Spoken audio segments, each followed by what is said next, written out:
Definitely. This on your YouTube channel, huh? It's on YouTube, on Facebook, and Twitch. Oh, you got it popping.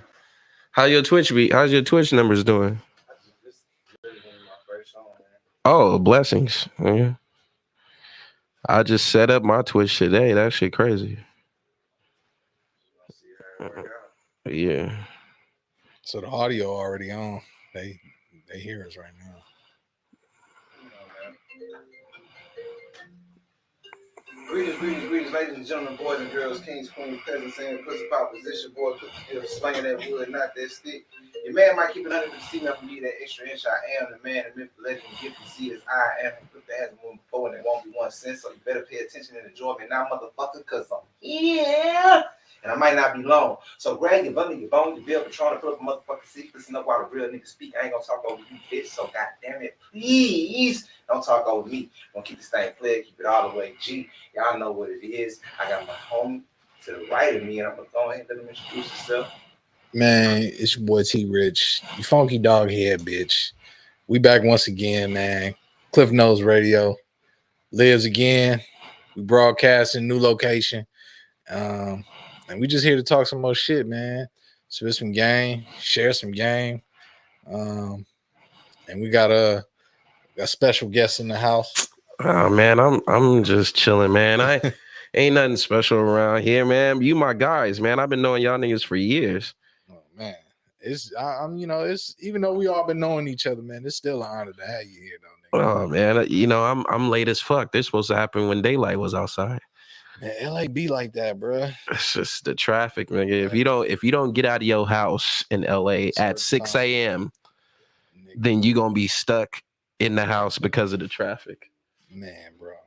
That's one thing. Like, nigga, you could shit on LA for all kinds of reasons, but the traffic is one that I will not fight you on. Nigga. Like, I swear I tell everybody, they always ask me like, man, you don't never think about moving back home. Like, what you think about, what you at right now? I'm like, nah. Like, the only things I miss from back home is the food, the people, and the traffic. Like, nigga, LA is a great place outside of those three things. Yeah, that's a fact. And Long Beach is only getting way more beautiful, bro. Every time I look up, there's like some new shit going on around here. I'm like, oh, this is cool. I'm fresh to the Long Beach scene, man. Mm-hmm. Like, the Long Beach area is, I can get used to this. I did Compton for 6 years, nigga. Like, Compton's got a lot of upgrades too, slightly on the corner steam. From the time I've been there, like I say, LA is an interesting place, dog. To just be out here and really realize, like, it's not the glitz and glamour you see in the movies. Like, that's definitely not. That's really what it is. Like, niggas' mentality.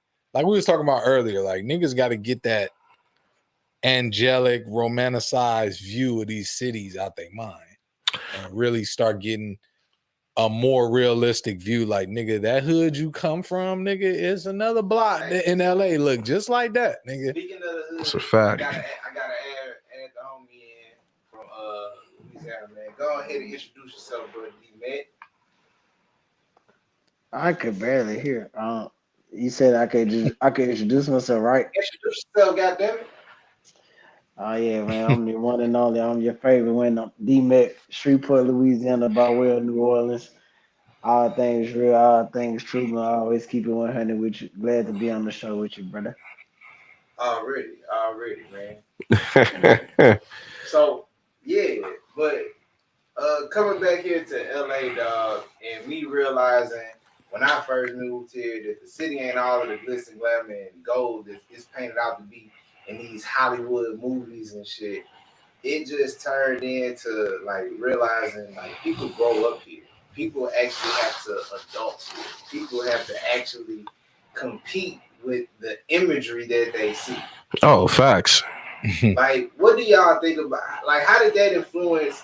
I want to ask Vaughn this question particularly because in being in such a creative field, me coming from somewhere else, coming out here and like, I didn't come out here to create because that my whole journey out here was a whole nother thing. Yeah. But for you living here and having the talent that you have from birth, nigga, everybody feel like they got talent from birth. Like, how do you feel like that competition and that thing, like, was it competition? Was it competing with people coming from everywhere else? Like, how did it feel? At first, in my mind, it was a competition, but then as I started to learn and you know and travel more and see that it's not a competition. It's your relationship, is your own personal relationship with the people that subscribe to what you're talking about or what you're doing. You know what I mean? It's no competition because you see brands all the time, nigga. Hundred shirts is the same as the shirts that are just floating around at fucking Urban Outfitters. It don't matter. It's all about the relationship that people have with that shit. Because you can see people got shoe brands. There's 1,000 shoe brands, nigga, that you never heard of, but people keep fucking with Jordan. And the reason being is because they have a relationship with the player, and if not the player, the shoes itself and the culture around the shoes. Right. You know what I mean? So you just have to build your relationship and make your brand last. That's all. It's all about making your brand last and constantly reinventing your brand and staying connected to whoever is in the game and whatever's happening within the game. You know what I mean? Because you look at what is another example? Bro, these Jordans. You made a good point earlier, just talking about fucking the shirts, like The shirts. It's so many niggas with clothing brands now. Yeah. It's like, bro, putting the tag in the back is doing the same thing. Like, but like you said, that relationship with that artist or the relationship with that, because you know, a Tupac T-shirt is printed on the same thing a Aerosmith T-shirt. Facts. You know what I'm saying? So, just making the connection with those two different. Bro, there's a book called I think it's called Shoe Dog or Shoe Wolf or something like that. It's about the story of Nike. And I recommend niggas read that book because it just all it showcases is that it's just relationships. The Nike brand is built off relationships. Nike shoes are no better than any other shoe out there, but they have a strong relationship with people's lives, fucking culture, history. You know what I mean? And just those moments, like they were always there. Yeah. And it's like, and people don't realize, like, Nike was the underdog at one point in time. Yeah, they stole their design. Their shoe, they just branded their design. Their shoe design was actually from this company called the Tigers, which is like Onitsuka. I think it's like a Japanese brand or something like that. Mm-hmm. But they stole that whole steez from them niggas.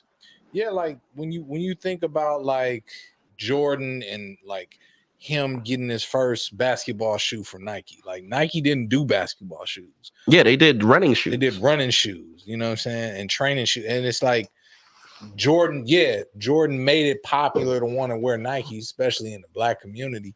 But Jordan also gave you like historic moments. Like he gave you memorable shit. He gave you an image that was like kids wanted to strive to be that. So to get his shoe, it's like, nigga, that's why there's such a cultural relationship with Nikes and the black community. Which goes to something else that I wanted to say. Like, even in that, you creating something for somebody else to sell. Like, he was marketable. Yeah. You know what I'm saying? Like, the end of that is literally like, when you start making money off of it, now other people want to come figure out how they can give you some more money to figure out how they can make money off of it. That's a fact. Mm-hmm. You know what I'm saying? Like, that's the way people they just following the lead. Yeah. They only gave him $1 million. You know what I'm saying? And it's like they kind of like invested in him in a certain type of way, I guess you could say, because it was the first of its kind. But it's so crazy because they made so much money off of it. And it started like the whole thing to how now we have like people that's going to come into the NBA that they already have like a story reading behind them. You know what I'm saying? So it's like those shoes when they first came out, like them Jordans was like $60-something. You know what I'm saying? Mm-hmm. As opposed to it's like the retail, like the resale value, I mean, like of them now, you know? And it's like it's so crazy because I don't even know if I even want to go down that road, like as far as like how people were shooting people for it. You feel me? Yeah, But it's just like I it's mean, that's almost what caused the mass hysteria. That's a part of the story. Just like with Amiri, a lot of crime influx went up when the brand started getting popular. You saw that one Amiri used it as a marketing tool with all the crime that was happening on. There was a situation where somebody had got shot in the grocery store or something like that. The shooter, I think one of the shooters was wearing a hoodie from Amiri. So they all that shit go together. Back to starter jackets. You know what I'm saying? Like NFL teams, they'll stop selling Colin Kaepernick jersey or stop selling somebody's jersey, but they just stop selling starter jackets when he was dying in the hood. Oh, that's a fact. So, so this is just something I noticed. You know what I mean?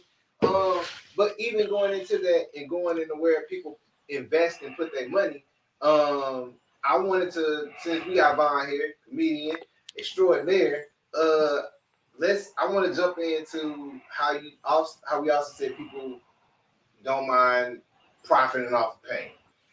One of the biggest profits that I've seen as of recently is Chris Rock special. Yeah. Netflix paid big money to put it there. Netflix paid big money to put it up in live form. Netflix also paid big money to come back and retract where he fucked up at one point. I don't know if nobody ever noticed that, but if you watched it live, you see that it has been cut at a certain point. I just saw that. You talking about the joke where the cushion, yeah, I think they fixed it, right? Yep. They ended up going back and fixing it. They do that with their specials. And that's I mean, as they should. Like, no, it's no shade to the set at all. I feel like he was very professional in handling the way that he went about delivering his comedy. It was amazingly well put together. The beats were on time. It was well rehearsed. It was good.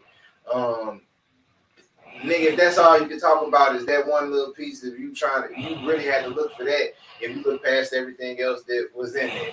And so this is where I'm just going to say, how did you like the special? How did you like even how he addressed the biggest elephant in the room in his life for the last year? I think the special was historic in the way that it was presented. And I think a lot of people liked it, and it was good.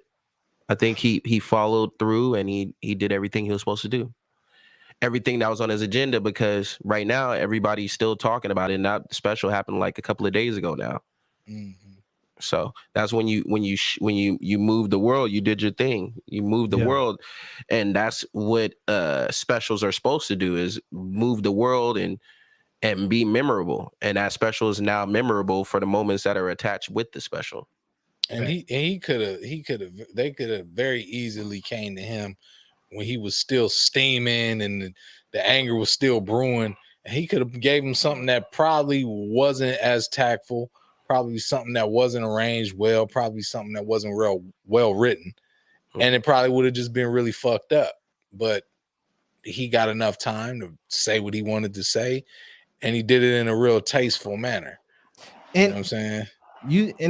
You saying that too, he had enough time. Do you think he took too long of a time to respond?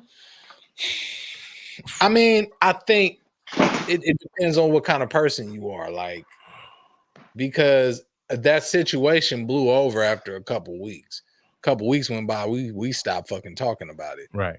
And it was like we kind of were expecting him to say something sooner, but after the shit blew over, it was like Will Smith is back on social media. He got a movie coming out, and he's back to being a likable guy.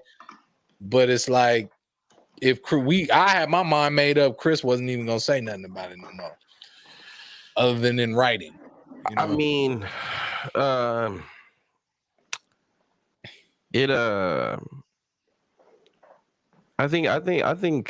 I think whatever time he had to digest it is his experience, is his situation.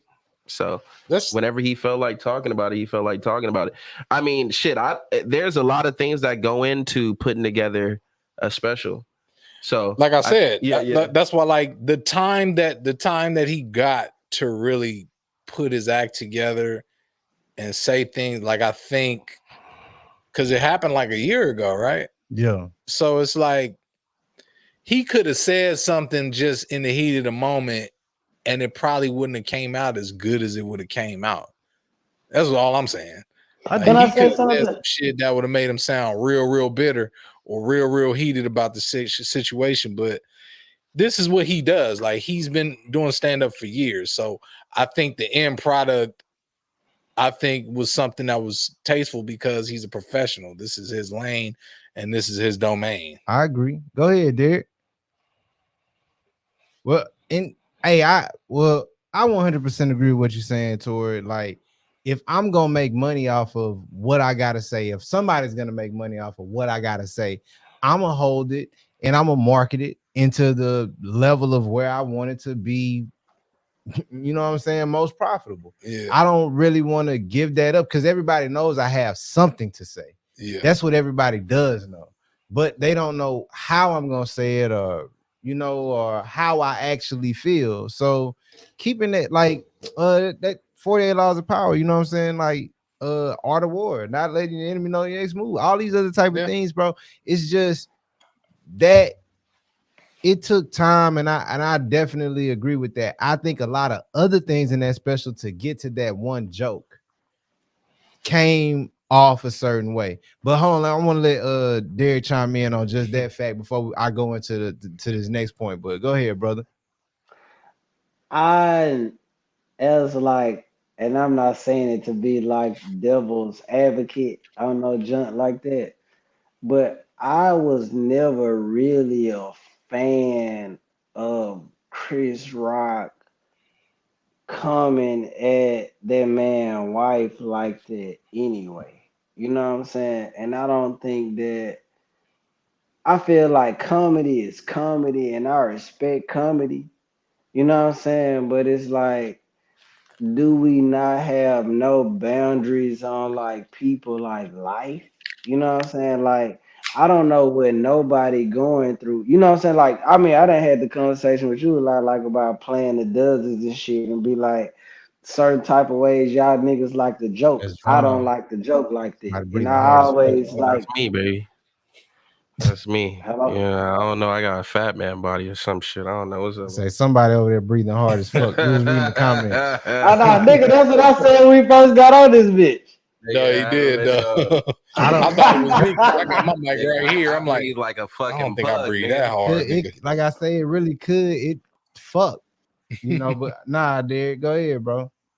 Yeah, but I was just saying, like, man, it has to be some type of separation to where it's like, bro, like people go through like a lot of shit at their house, and I'm not saying that the dude shouldn't have reacted or whatever to it, but it's like, bro, you do this shit like the last time when I was like, yo, I'm trying to stand up for black people and be like, yo, black folks don't fuck with the Oscars. They don't even got enough black people on here, and then you Yeah. be like, I'm so irrelevant.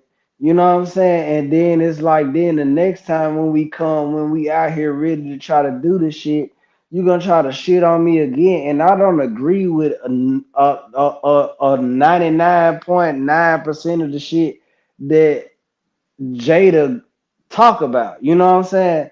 But like Yeah, as a That shit man, I whack. don't feel like, I mean, like, bro, like, can you not respect me as a man to be like, you can't disrespect my bitch like it's a fucking joke when I gotta go home with this bitch. You feel me? Like, so yeah. it's like, bro, if you want to be funny, like that's cool.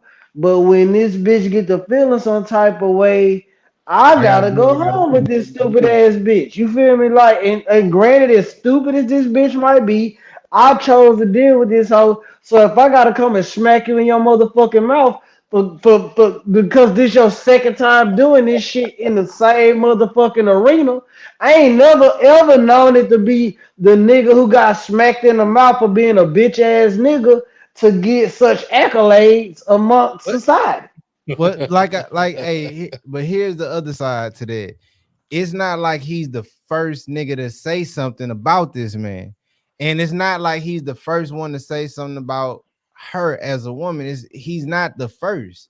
The thing is, this has been a thing, and you decided to attack somebody who you know in a position at where they at, and due to their size stature, you kind of bully the nigga. You know what I'm saying? Is you could have done that to a lot of people. He's not the young man who frolicked with your wife, for lack of better words. You know what I'm saying? So to have that type of energy at that moment, in that place, in that space, it shows a level of breaching your decorum. But I also agree with you. I know how I could feel about my woman, and I know that when niggas get to saying stuff and she get to looking at me a certain way, I know what I got to deal with when I go home, and I might really feel like going to the hospital instead. So I can see how that go. A nigga come put his hands on you. So it's. But when you decided to do what you did, now I was gonna go to my next thing about censorship. Will Smith did what he did. He made his things. He made his statements. Like how we saying, it took Chris Rock a long time to come back with what he had to say.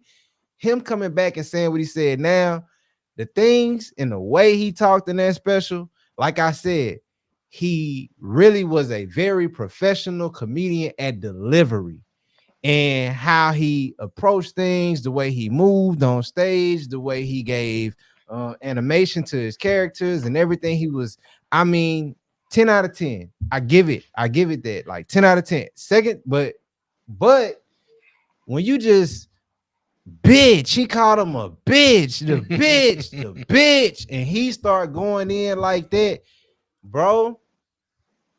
He was talking about Will in there, but you still, the nigga already slapped you once for calling his wife whatever you called her, and you didn't say nothing half as bad as what you said tonight. Now I don't know how many niggas you know change up they MO, but a nigga try your ass like that again for talk about their wife. And I think that Will Smith may not ever do it on the stage that he did, but I really feel like, man, after that, yeah, he definitely finna be calling your phone now. He's definitely calling you I now. don't even think Will thinking about that. You don't think Will thinking about him no more? I want to say this is we hear a lot about defending the honor of the black woman and shit like that, but it's a sign of He about maturity to to get blocked. it's a sign of maturity. It's a sign of maturity to like basically not respond to talk. You know what I mean? If you in a public eye, you're going to be a product of scrutiny.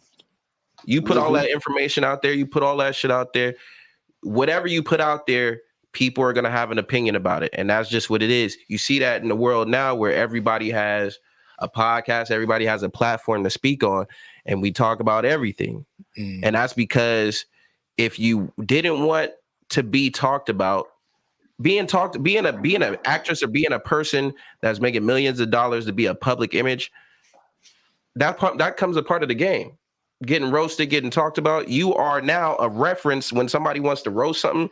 You're now a reference when somebody goes, "Yo, that nigga got a Steve Harvey hairline."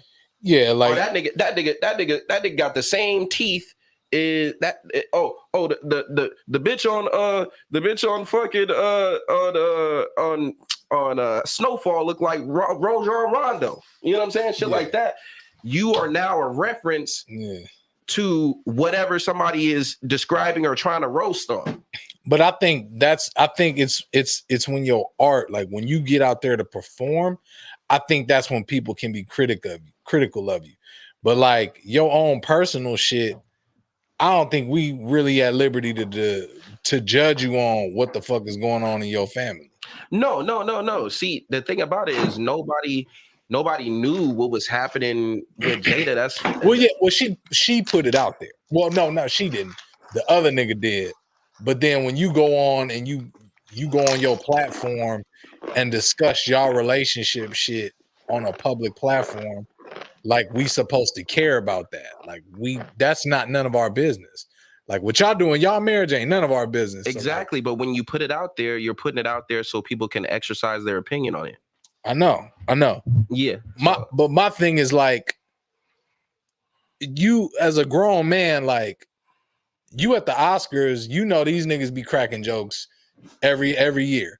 They cracking jokes on whoever in the crowd. So you supposed to be mature enough to be like, okay, you know what? Facts. All right, I can take that. Nigga, I can take them lumps. If I'm getting paid millions of dollars, I don't care if I'm a reference. You know what I mean? People talk about Jonathan Majors is ugly. Nigga, he don't care. So, hey, that nigga's on top of the world right now. So he's like, I could give a fuck what a motherfucker. I'll sit up in here in my fucking who care about boot high jeans, my thigh high boot jeans. Niggas who don't supposed to be there is the niggas who care. It's not even that. It's the niggas who feel like they ain't got nothing left. That's what I'm saying. The niggas who not supposed to be there. Like you've done what you can. You've peaked. Like it's a wrap. Like there's nothing else for me to say that you better on. You know what I'm saying? It's no other train of talent. They like you got something to say, brothers. And he's like, no. Nah, but that subject is so crazy because, like I said, it really just boiled back down. So if I talk about that, I'm just gonna talk about the part of it being like, if a man does something that's manly, they gonna call it toxic. And then if a man does something that's deemed weird, they're gonna be like he comfortable in this masculinity. And I don't wanna fuck up that. You know what I'm talking about? I feel you. No, it's all good because this is the thing. No, a lot of people just a lot of people define things the way they want to define them because they have not the authority, but just because they have the influence to do so. Mm-hmm. So since Jonathan Majors came out and they had an interview on him, NPR gave him an interview where you got to know that Jonathan Majors is such a big star that he was probably media trained before he went into that interview, or had a media session before he went in there to have that interview, and gathered what was in his mind or the gist of what he wanted to say regarding masculinity.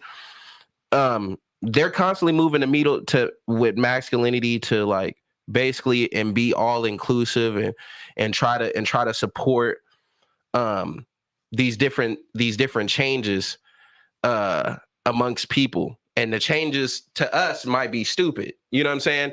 It might not make no sense, but that's their liberty. And they got and you know what if you've ever read Rich Dad Poor Dad, one of the main rules Robert Kiyosaki. Exactly. One of the main rules in Rich Dad Poor Dad is whoever got the bread makes the rules. Mm-hmm. Those niggas got the bread. And that's the thing. Like he got the bread, he got the influence, he got the popularity right now. He don't. Nah, he do. Who? You talking about Jonathan? Yeah. Jonathan, he don't have the he's not the richest. Payroll. He's not the richest nigga right now. No, he's not. But what I'm saying is he on the payroll. So he has to, in order to keep that money going, he probably got an agent that's gay, or an agent that's probably part of that community, or somebody that is bigger than him that's putting money into his pockets, and he's in a space where he's not trying to offend or discredit or correct anybody. But my thing is this. He could care less about what people's opinions are of him because he done bust his ass to be where he at right now. That shit don't matter in the acting world, bro. Actors, I'm telling you, actors who don't produce their own projects are not they're part of a bigger situation. Yeah, no, 100. Yeah, no, I agree with you. Jonathan Majors is he's for all his influence, he's still just a line reader. Well, I mean, listen. I know it's hard to hear for people, but he's a line reader. So he's a puppet, and he does whatever they tell him to do. You think he chose to put on that pink? Hold on, let me just say something. Let me say something. I want to say, like, whenever you get put to a certain level and you shine that bright, I don't ever want to reduce a nigga to just a line reader. For the fact that you couldn't have just been a line reader and got there. Cause I know niggas who could just read Yes, you lines. can. No, that's why the rappers start taking over the industry with acting and doing that type of shit. It's all about. It's not really about your talent level in certain instances. It's It's like about it's what you about it's willing to about it's do. about And what we could cast anybody in that part.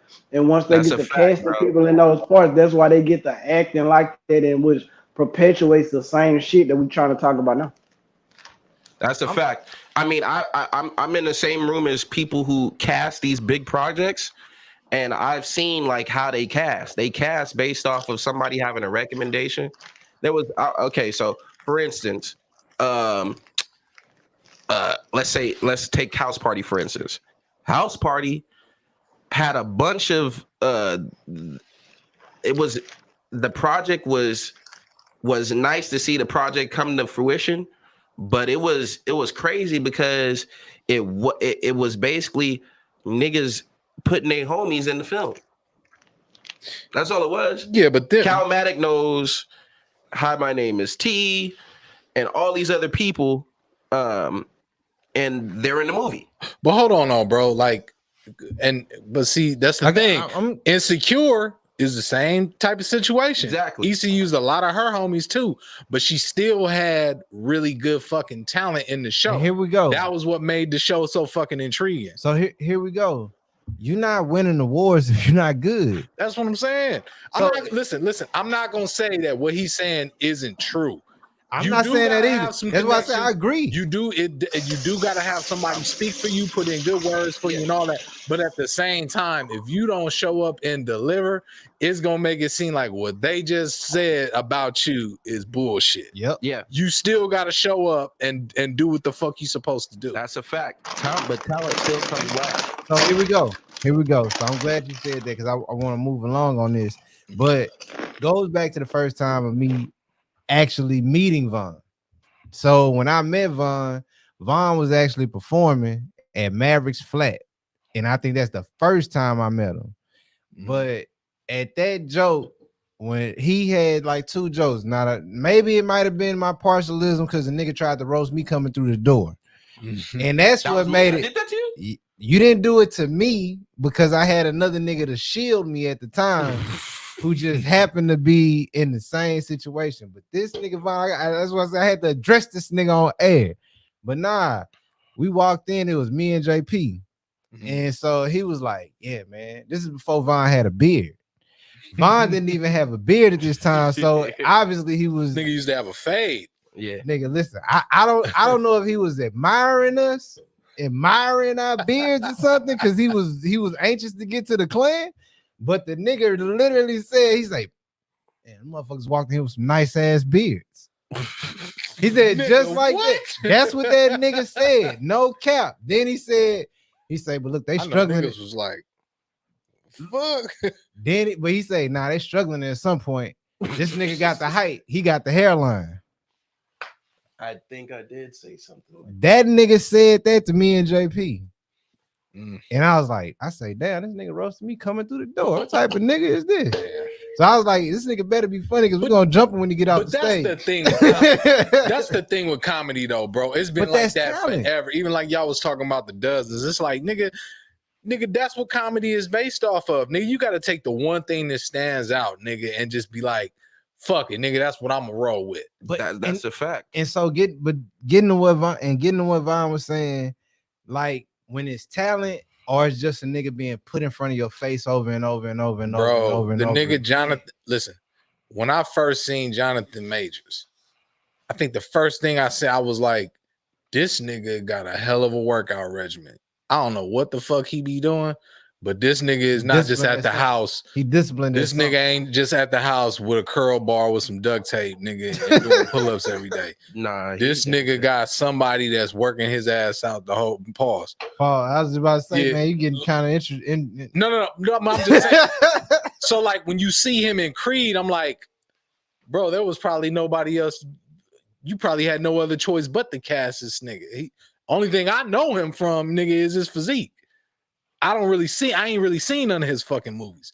I don't Mm. really know his skills as an actor. Lovecraft Country was good. That's what I think. That's the thing that one of I the think things I that set seen him one off. episode and I fell asleep on it. Nigga. That's one of the things that set him off was Lovecraft Country. Niggas, a lot of people was like, "Oh, this guy's a great actor. I like this guy. He's entertaining to watch. He's hitting all the beats right, and he's bringing life to this character." I just remember last year I went in the theater to watch something, and this nigga was in 4 fucking trailers. Yeah. I like He Lovecraft And I was Country. like, I felt like it what the didn't fuck? dive into blackism enough. Like I felt like it was like a shield film. You know what I'm saying? Like I felt like What the fuck? Say it again. oh my bad. I took my headphone out. This nigga done walked into the I say hallway. this nigga didn't. No, I said I feel like Lovecraft Country could have went a little bit harder into blackism. I feel like they just like used it like as a shield, like thing to be like, oh, we gonna half-ass talk about some black shit that happened in Tulsa, and then turn into some alien ass shit. You know what I'm saying? Wait, didn't that shit get canceled though? It didn't get canceled. They just I bring it don't back. know. They just didn't bring it back for another season. But there is not too many places they could have went.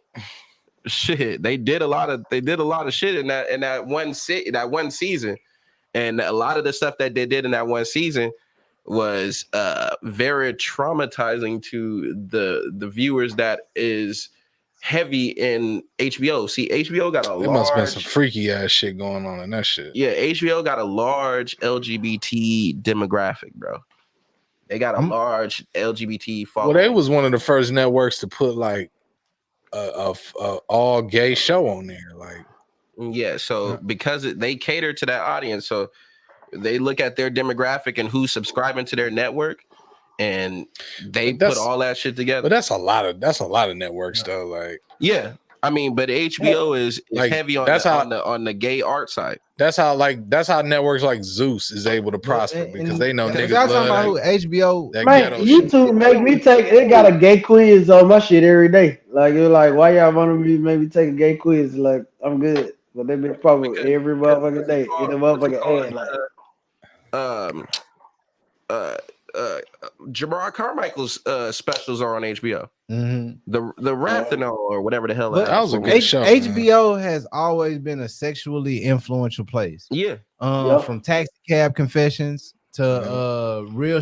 real sex, sex. Yeah, American just real sex. American Yeah. Pimp. Hookers Yeah. and Johns. Like so, yeah, they've you have to always been super understand who dirty. you dealing to, who you dealing with, and who you talking to. But Yeah. y'all, we gonna take I want to just do this little quick break right fast because I think that I could fix our latency, and I'm gonna just try that real quick. So let's just take this break, guys. Nigga. So that shit muted.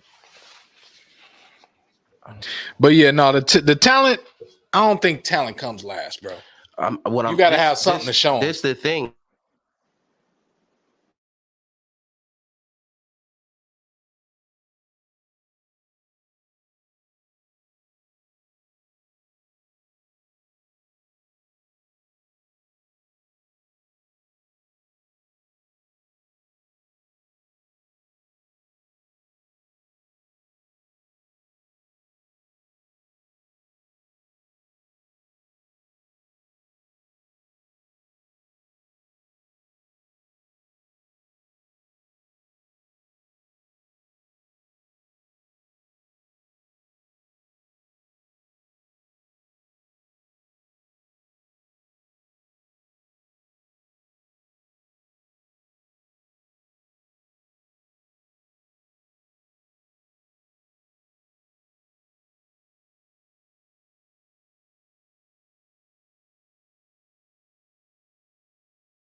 after you've been battle tested and It's proved about to that come back on right now. I'm gonna call you back. you've put money into your own shit or found people that were doing shit already and contributed to their shit. So like say what was our man's name?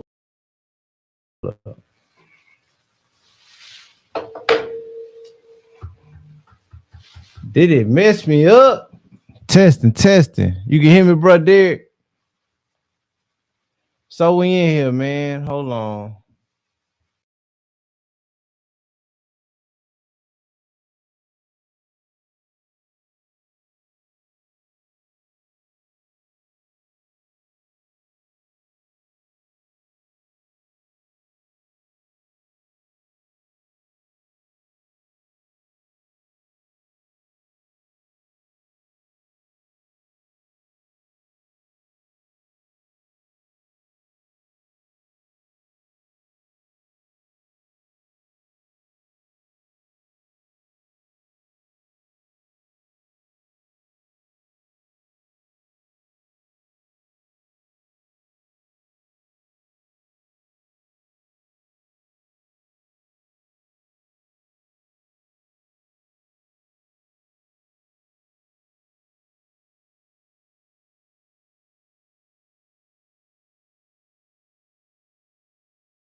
That's why I encourage niggas to try their own Greetings. people first.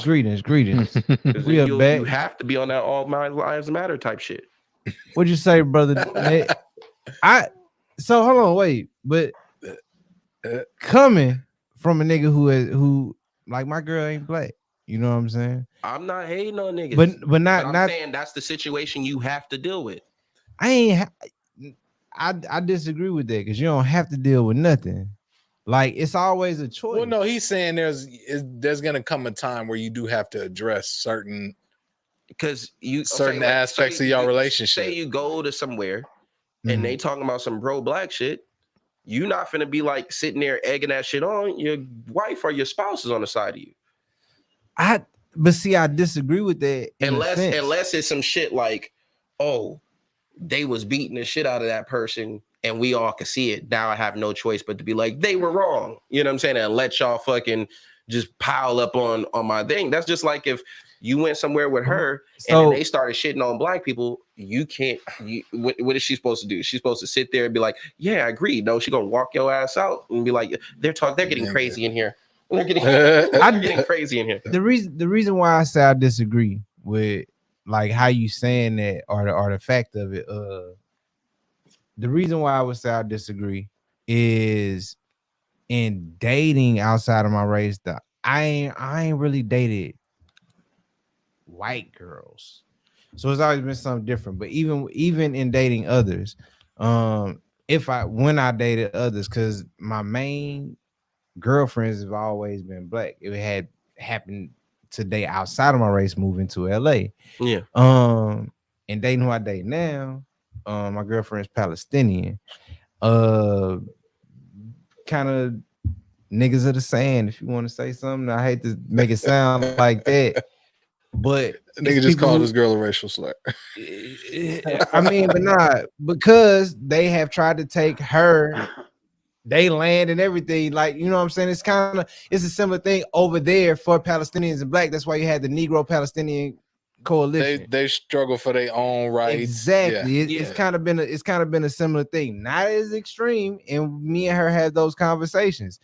But I think that a lot of what is said in interracial relationships towards making them bad is a reflection on who you are, because you can talk to your partner in a certain way and you tell them and they know where you stand with what you own. Like, nah, black women beautiful. Like, no, I love black. I'm very advocate about I have high advocacy for my race. Like, it's not a secret that I'm pro-black. You know what I'm saying? I've dated black women. You know what I mean? It ain't like I chose. Like I say, everything is a choice, but it's not like I was just, oh yeah, I'm gonna date her because she not black. Like, I never said that. That's never been a statement. I want to say this. When it comes to like interracial dating and stuff like that, I tell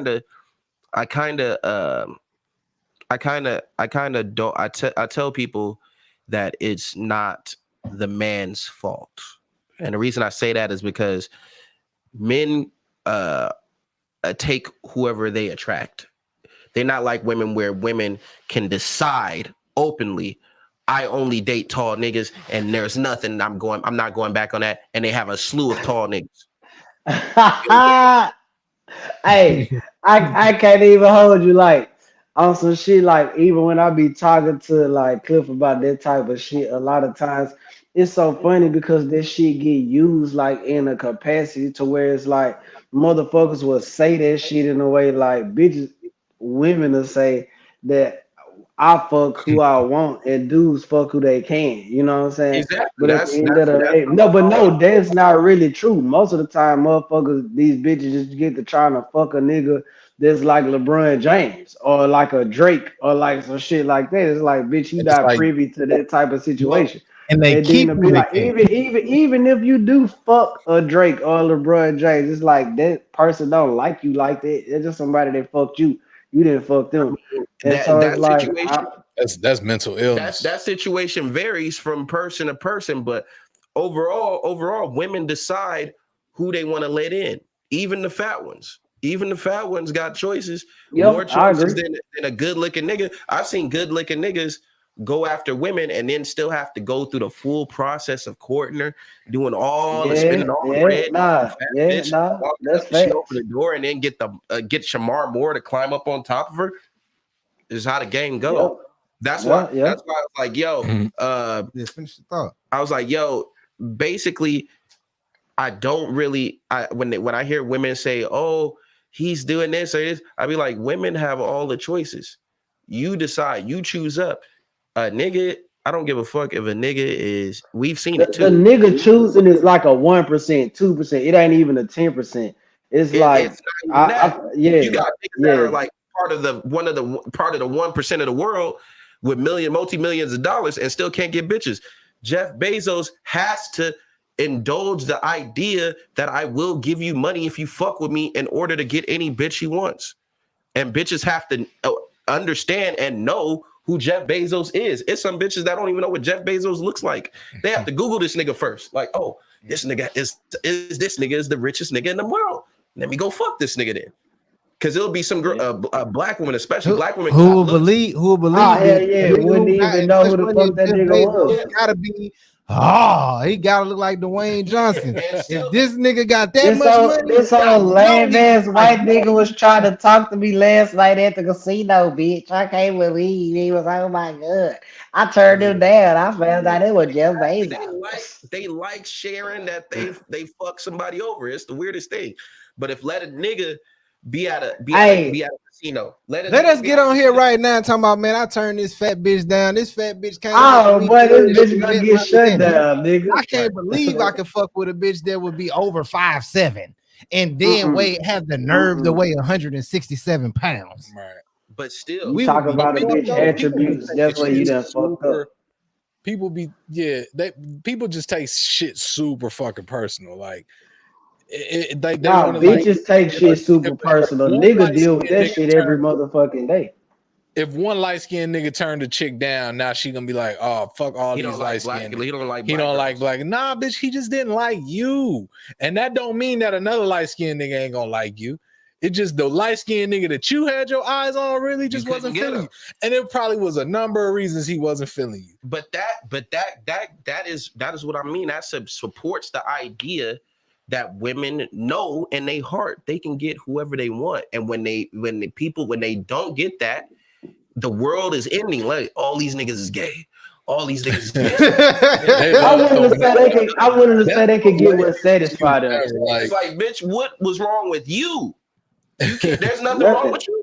How Hell no. delusionally crazy Fucking you gotta perfect. be for you to think that there's nothing wrong with you and that nigga was lucky and not you. and I think that's where we as men, I think, because I can't speak for every nigga, but I want to say most niggas that I know, we've gotten so many shots off in life that it's like, nigga, most of us usually can handle rejection pretty solid. Nigga, yeah. Yeah. Like, nigga, It's that like I said, bro, that was one of the most easiest things in stepping into in just being in entertainment. Nigga, I've been told no more times than nigga from shit I really wanted. You know what I'm saying? it's been So time. from to get booed or to get teased or to get whatever, it's like a bitch. You could walk up to a stranger woman and be like, "Hey, how you doing? I think you're beautiful." Mm. Nigga, look at them fucking shoes, and will proceed to roast your ass or proceed to do something that makes you feel like you might want to go home and commit suicide. Nigga, on some shit like that, I'm saying if you were to sit there and tell a woman who came up to you in KFC and you were to say, bitch, look at your diet, she'd be like, motherfucker, you here too. And it's the same thing at a strip club. I'm here for ass and titties. It's what's sold here. How are you mad at me for wanting what is here, but then being mad at me for actually having a selection for what I want in this place? I don't want to spend the money on you for it. Y'all like that. offering variety. It's like every bitch in here don't look the same, but it's like you can't be mad at me if I want if I want something to look the same, but in the same, if I want something out the store, but it look different from everything else, don't get mad at me for wanting this. This is what I want. That's a fact. But this is the thing. So this is the thing. You got women, they take everything personal. Yeah. And niggas, it's niggas that take shit personal, but it's way more women that take shit personal. The than niggas that take shit personal is because they was primary person that conditioned them and indoctrinated them was probably a woman. Because a dude who was raised by his dad is not as emotional as a nigga who was raised by his mama. Mm. You know what I mean? A nigga that was raised by his dad, or at least had male figures around him that were able to indoctrinate him or tell him where he was being pussy per se at. he's not gonna breaking him move from the bitch shit. He's gonna be able to shake that he's gonna be able to get off the tit. But the nigga who was just grew up around women, he's gonna be a strong, angry nigga with female emotion. He'll be a man body bitch. Yeah, it's like, nigga, there's been times where I was a young nigga and I wasn't always as confident as I am now. But niggas just gotta learn, like, bro, you gotta take your licks. Like, you gotta stop taking shit personal. You can't be mad that every chick ain't feeling you the way you think they should. It's like, nigga, you could be sitting here talking to a badass female. Conversation could be going cool. You decide to wrap that convo up, go in, ask for the number, and she say, no, that's all right. And your inclination is, what the fuck is this? Why is this bitch not like, what the fuck did I do wrong? And it's like, nigga, it probably ain't got shit to do with you. The bitch probably had a bad day. Or she probably had a boyfriend and she probably got a boyfriend. Maybe I shouldn't do this. And for women, it's really not probably that they have a dude. Every woman has a dude. They all have dudes. They just don't. Some dudes is on the way out, and some dudes they just don't like claiming as they dudes. But that be it's a lot of niggas out here that take shit super fucking personal, man. And that be when niggas implode. That be when niggas go on these tangents about bitches ain't shit. Niggas be putting their hands on women and shit, going upside their head with skateboards. And well, I mean, but that's that dude. Those dudes that do that, those dudes are irrational and come from single parent households most of the time. I was just gonna say, bro, like I want to say that in totality because it's some fucked up niggas who got their mom and their dad, but but if they got their mom and their dad, they in the household, it was toxic. The dad was whooping on the mom, and he saw that and thinks that's how you get what you want by whooping on a woman. But sometimes you got both parents and just ain't present. They there, but they not present. That's a fact. You can have a 2-parent household and them niggas is working all the fucking time. And you are raised by TV and school. And at school, you getting all kinds of random shit. Yeah. Coming from where I came from, with my mom and my dad, I seen good, bad, everything in between. You know what I'm saying? Like, I just seen a relationship with two people who wanted to be together. Because they still together to this day. You know what I'm saying? So, I think that trains you. Like, I ain't gonna say, because I like to believe about myself. You know what I'm saying? I like to believe certain things about myself. But to say that if somebody put their hands on me in a way that they trying to hurt me and I'm not gonna ever touch them back, nigga, that's a lie. That's a farce. Yeah. I mean, I can't say that I won't participate in that. But I also would like to say that I believe that from seeing how my mother and seeing how my father interacted, I'd probably never put my position with a woman that would make me do that. But I can't say how this person was raised. So I mean, when you start saying what you wouldn't do, what you ain't gonna do, and the type of niggas that do certain things, it's like it's a lot. It's a nun in jail for murder right now. Who was a nun when she got convicted? You know what I'm saying? It's a preacher in jail for fucking little. I don't want. You know what I'm saying? It's a lot of different things going on. But that's all about discipline, though. That's all about self-discipline and discipline of the person who's going through or in proceeding in the proceedings. You know what I'm saying? Yeah. It there ain't too much deeper you can go into this besides it being an individual case by case basis. That's all it is. Who you want, but it's who you want to be. That's why I say, like, I pay attention to what motherfuckers want to do with their 24 hours. Yeah. Like, how do you wake up? What do you want to do? Yeah. What is your intent? When you start fucking around, nigga, what is your intent? Like, intent holds a lot a lot of promise. I ain't gonna hold you. I have a lot of ideas for the day, but if I don't write down an agenda for myself the day before, then I'll be floating, I'll be fluffing, and I'll be filling up time with, oh, I'll do that shit later. And it's a lot of procrastination. And then I love my home. So, nigga, I'm gonna be on the couch, yeah, because I set it up comfortably for myself. So I'm gonna be like, Hey, ooh, no, that's couch. real shit, Ooh. especially as you get older, nigga, because it's different shit out there that works against you. Like your lazy self. No, go ahead. Like we all got a small part in our mind, nigga, that wants to be lazy, that wants to be half-assed. But it's like, nigga, you gotta have that itinerary, nigga. You gotta have an agenda. That's a fact. Like it be niggas literally waking up, nigga, not knowing what their mission is for the day. and wonder why their day has been laying And on it's the couch like, the whole time. nigga. I don't even write this shit down. I don't write. But not everybody. I'm not saying you have to write it down, but you got to have something in your mind to where you like, okay, I'm getting up at this time. I'm doing this and this and that. I don't give a fuck if it's just getting up and going to the motherfucking gas station and filling your tank up. So Nigga, we can't just manifest it like them hoes be doing. Bro, man, fuck off that manifestation. Hey, bro, I want to say this because there's some shit in the news right now because of that, of people thinking like, oh, I could just think whatever I want and get whatever I want. So with the whole manifestation thing, the manifestation thing is funny because women don't actually believe that shit. They like to put that in their head to make them feel positive in that moment. But when they go to work, motherfuckers want to sound intelligent. Exactly. Oh, I manifested this. I had a 3-syllable word. When they go, I feel good. When they go to work, bro, they up in there strategizing. Just like, for instance, you look at the chick who owned BET. She got a book out now. She's putting out a book, and I forgot her name. BET done changed some motherfucking hands, nigga. Exactly. How many niggas done own that shit, nigga? Tyler Perry about to buy that bitch and VH1.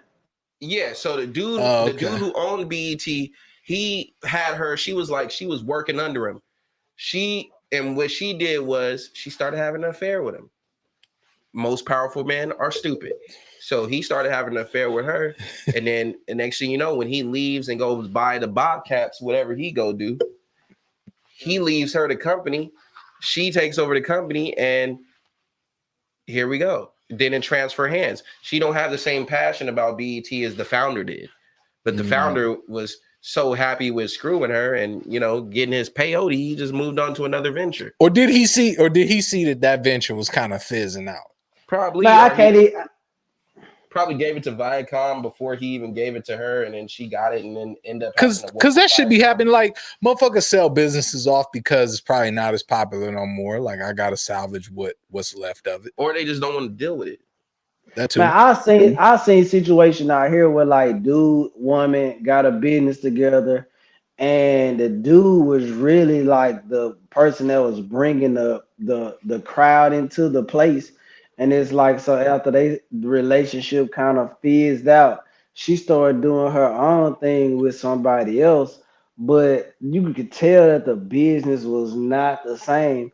Like the dude was really the one that was doing the shit. You know what I'm saying? It's like, so now you all right, he like, all right, I just dissolved myself of the whole situation. And like on the outside looking in, when I walk past that shit every day, I'll be like, damn, this shit is not the same place that it once was. You know what I'm saying? And it's like you could talk to whoever, you could fuck with however the fuck you want to, but at some point in time, you have to realize like that you didn't know what was best for the situation. Or this is actually a great point to wrap up. You got something to say, Mark? I'll let you say what you got. Well, I was gonna say that's why you shouldn't ever mix business with pleasure, man. And I know people be like, "Yo, they was married though." You feel me? Like they was actually married, but I mean, that shit don't matter because you can have. That's real. That's the thing. I bring it back to that book again because I just finished it again. Rich Dad Poor Dad. You can have two people love each other to death, but if one built up a business from scratch and knows every ins and outs of business and what it takes to, have a business and how has a different relationship with money. And then you have one who just gets money and then it just gets money and blows it. Yeah, they don't value it. They don't value it the same. Yeah. Nigga, the business is not going to be a business. That's why when I hear girls talk about a partnership, I laugh because I'm like, bitch, you've never built anything. You don't even have your own business. You don't even have a relationship with money.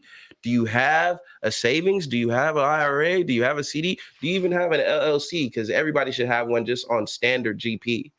You don't have any of those things, your relationship with money is totally different. And we not going to be a partnership. This is going to be me pouring into you and then you doing whatever you do with it, or keeping it for keeping it for yourself when I give it to you, or keeping your money and spending mine. That's what's going to be the relationship. And that's the general consensus of every male and female dynamic.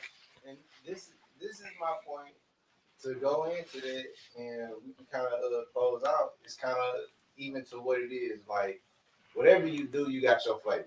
Whatever you do, you do your own thing. You do it a certain way. And the things that a lot of people just think it take money. A lot of people don't think about the brain power that come behind it. And that's in, you know what I'm saying, in stepping on stage, that's in stepping in front of a camera, that's in stepping behind these boards, that's in stepping behind the drum. If you ain't got a work ethic, nigga, you gonna suck. I don't give a fuck what kind of business you got.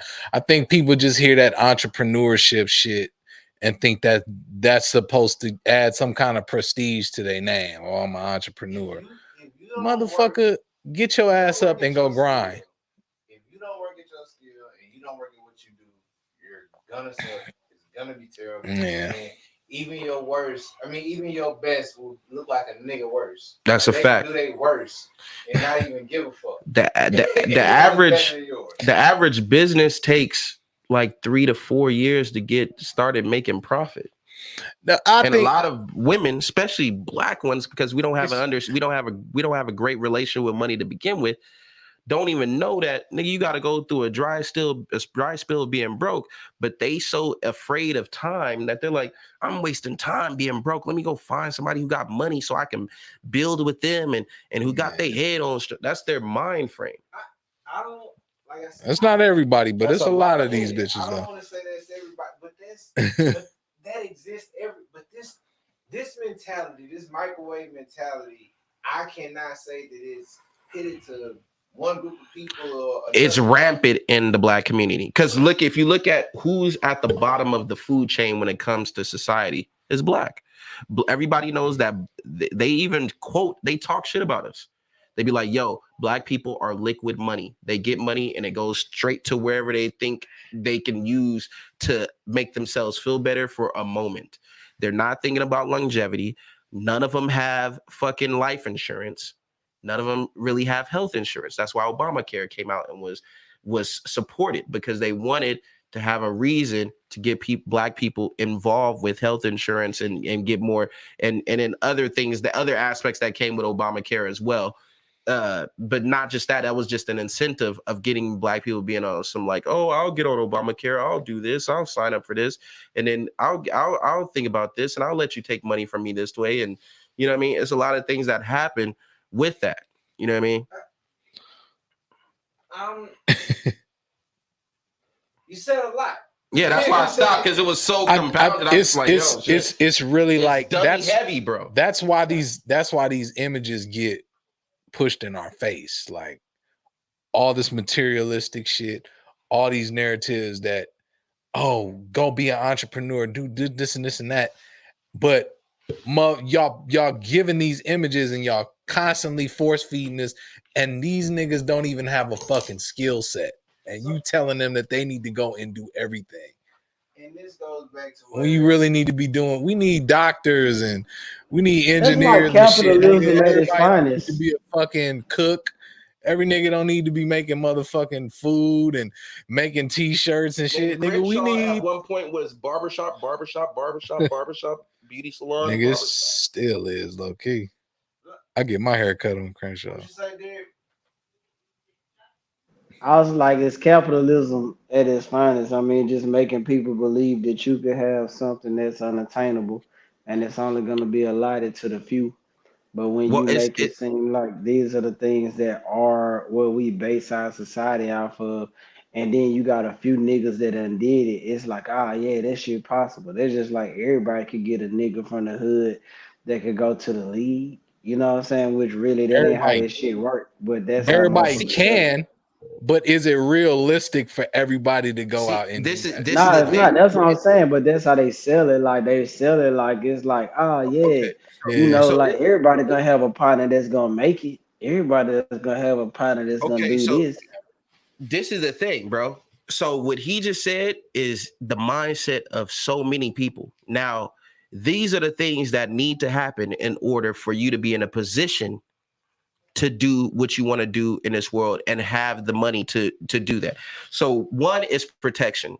And this is for financial situation. Protection is how you get money on the basis, like, so if you wanted to be a doctor or you was an engineer or you was a construction worker, that's your protection. That's the money that comes in.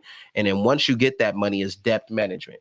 Once you have good debt management, then you're able to keep money, which is able to start building up. And once you move that money in certain places like an RRA, CD, different things of that nature, savings account, another account to have an LLC, all these different things, you start building up business credit and professional credit. Then you're in a position after debt management, after you know what all bills is coming in and you know where all your finances going, you know how much you're going to spend monthly. Then after that, you got an emergency fund. Your emergency fund should be like 3 months of your salary if you can get there. 3 months of your salary. So if anything ever happened, your car break down, you can immediately fix that. You lose your job, you can immediately pay your rent for 3 months. Anything happen, you gonna be straight for 3 months, which is enough time to acquire another sense of protection, which is a job. You know what I mean? Job security. That be, And but then, that's and then investment. Investment is the very last thing. And that's the problem. We try to invest before we have any protection. Yeah. And that's what he's talking about. Niggas was never even taught to save first. Like we don't grow like I'm not gonna say I was a nigga that grew up in a family where my parents told me to just save all my money. My parents gave me some money when they had it, and they was like, nigga, you do what you want with it, you can save it, spend it with it. And not everybody grows up, nigga, with the mentality that you need to save this money. It's some families that preach that shit, but not everybody does, nigga. Well, I know it's a whole lot of not too many black families are preaching that shit. It's only a few who are, and those are the ones who are doing well. Those are the ones where he was talking about, where he's like, you got a homie that's doing this, you got a homie that's doing that, but not everybody can do it. Everybody can do it, but you have to take a year or two from doing the bullshit. Well, you have to be able to be cooped up. You really got to get your mind right. Cause certain niggas, man, you tell niggas to stay in the house for a week and they be like, bruh, that third day they like, nigga, this is not gonna work. It's not even about just staying in the house. No, I'm just saying as an example, like, and you can go to the fucking. But if you tell niggas they gotta sit still and trying not to spend no bread, nigga, you know how extreme of a change that is for a lot of niggas. And that's why a lot of niggas is not gonna make it. Yeah. You gonna see, and that's why I say before we can do anything, that's one of the main struggles. Niggas got to get outside, and we would bring it back to outside relationships. That'd be one of the main struggles in it. Don't really be race relations. It'd be the ideology and mindset of between two different parties. One party is thinking about spending money. The other one is thinking about doing other things that would be beneficial to the family unit. Right, and less glorious. That's why. And less entertaining.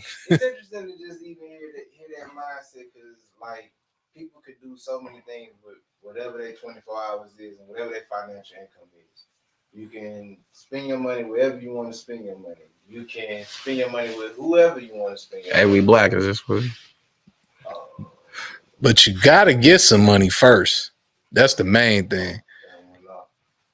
Yeah. Niggas, you gotta get some money. It may not be on the terms you want to get it, but nigga, you gotta get something coming in. But you gotta also establish job security.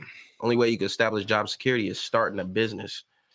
but you have to have a job and know how the inner workings of a job goes before your business can it can sustain itself on its own. You gotta develop a skill set. It could be a skill set, or you just learn how to make sales.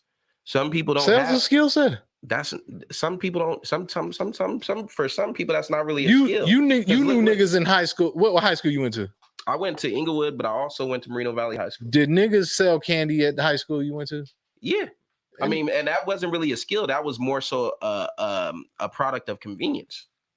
Because if you have something that everybody wants to eat or snack on, is it really a skill if the product sells itself?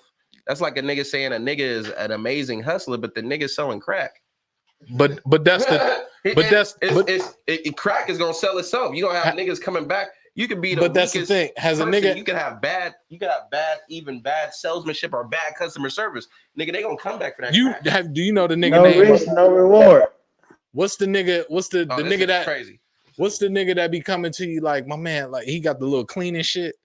Oh, the nigga that be cleaning people's cars from the windows and shit? Nah, he got like some spray. He be going to he got like the cold little one-liners and shit. You talking about the nigga who clean up people's shoes in the mall? That come up to you and be like, yo, man. No, he a door-to-door nigga, and he got the shit in a spray bottle and be like, nigga, you know how he's like, you know how they say you shouldn't put bleach on colors or something. That's something about black people. He a nigga that go door to door. He a salesman. He like big on Instagram for selling shit. Salesmen were great back in the day, but now. But what I'm saying is being a salesman, a skill set when being a salesman is you got to bring a product to somebody that they didn't initially want to buy. Exactly. So that's what I mean by like selling shit. But like, how many of those guys are left and running around on the rampant? No, but what I'm saying, I hear you on that. Yeah. But it's a lot of niggas out hustling. Still, you can't want to go and be an entrepreneur and you have no desire to sell. You ain't got no skills in selling nothing. But you talking about you want to be an entrepreneur. You ain't bringing nothing. You ain't got no skill. You can't sell me a fucking t-shirt. I want to say this. But everybody need clothes. I want to say this to you. Is a person who owns a liquor store a salesman? Yes. How? If you have a liquor store and a location, people are going to go there regardless, based off of walking distance or just because it's on the corner. Oh, let me stop at the liquor store. Let me walk over here to the. I mean, but that's the thing. Store. The same location can be said, sometimes. The same could be said about everything. Location and convenience can dampen the skill of having to be a salesman. Yeah, that's true.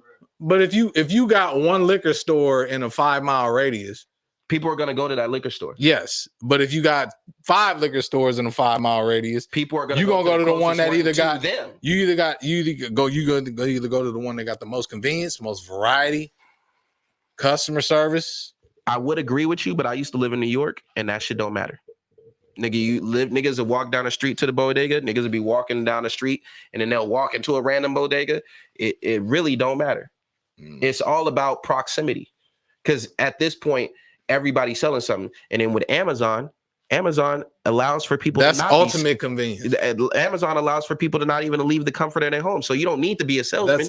All you need to do is have something online, and then when somebody eventually sees or wants that, they'll be like, "Oh, I do want a door-to-door steak. Let me get that. Let me push the button, and I'm gonna ask for them to send it, and they'll bring it to me." Okay, now I'll say this: if everything is about proximity and convenience, why is black businesses constantly opening up and closing in the hood? Well, because we gonna wrap right there. Because if they got everything you need, but no, because we can take it's black owned hair spots and beauty supplies in the hood, and motherfuckers is not buying from fucking black stores. They going right to the fucking Koreans and buying they shit. Why? They got better variety. They got better salespeople. They got more professional shit in there. Well, most of the it's not so much about convenience and proximity. I want to challenge you on this, because in that case, I'm gonna finish at this point because I see. In that case, it's not about convenience. It's about price point. Price point. I said that earlier. Well, price point can make anything sell. Now, when you go into a black location, the problem with black people when they have a business or when they have a service-based business is they don't know a good price point. They give you some outrageous. You look at Jamaican food, you'll spend $100 on 4 plates. You'd be like, what the fuck? Mm-hmm. But you're getting something that's not. You're getting something that's not as plentiful though. Jamaican food ain't on just every corner like McDonald's Well, is. that's what but see that's the thing though. You'll pay that extra for this Jimmy Choo or whatever this is right there, or the Louboutin is right there. This with all these other things, these other brands. It's the name, and it's the name for that. It's a relationship. But exactly, but I can't build this relationship. Why is this relationship when I say that I can sell something at this price so much different than everything else? When I know that I can provide what I can provide, or I could do what I could do, and I'm just supposed to accept. Okay, so when it comes to that notion, you got to look at proximity and you got to look at competition. Jamaican foods do not make as much money as the Chinese food place, or in that on Crenshaw, there's like 3 or 4 of them right there. Yeah. There's the one in Lamert, and then right across the street is one Wagwan. So it's another one up the street too. Yeah. From these couple businesses, they get spread across exactly. LA and so make more money. So they got 3 locations right there. Boom, boom, boom, boom. And then you got a Chinese food place, a fried chicken place, a Mexican food place. You got Taco Mel's. They are going to kick their ass, and they do. Reason being is because not everybody's going to bust a $50, $100 for or $30 for one meal for some oxtails when they can go to Taco Mel's and get a bunch of shit, a nachos, burrito, taco plate. But Taco Bell ain't cheap though. So I want to say this too though. You could probably get the same amount of food at Taco Mel's as you would at the Jamaican spot, and it might be the same price. Nah, I got more from Taco Mel's because I actually the nacho plate is like a whole container, that same size container at the Jamaican spot across the street. You get like 3 different things, but it's not as heavy as the Taco Mel's joint.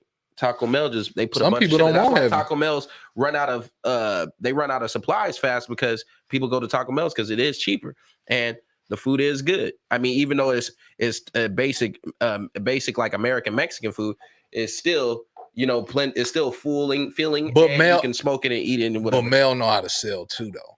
Well, Mel has niggas never seen the 3 meat burrito until Mel did it. That's a fact. But Mel also has the backing of just it being on Crenshaw and being associated with the Nipsey Hussle marathon image. Okay.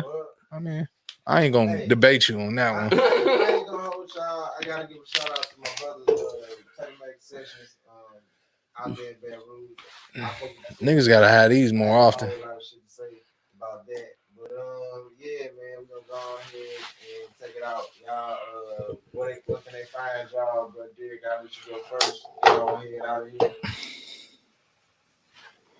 Man, you can find me on I'm Your Favorite One on Instagram. I'll be there.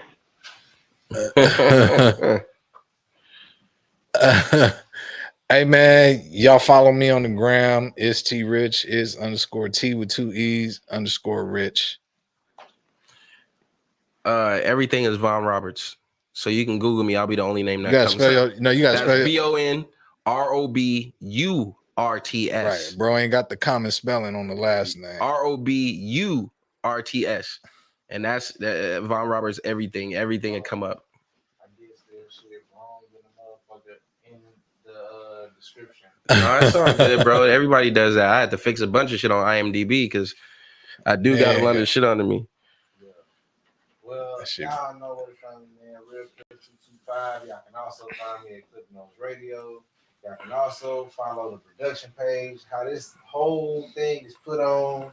I can do it for you a whole lot better when I ain't got to do all this for my goddamn self. Y'all know what it is. Cliff Flicks all the way to the goddamn deal.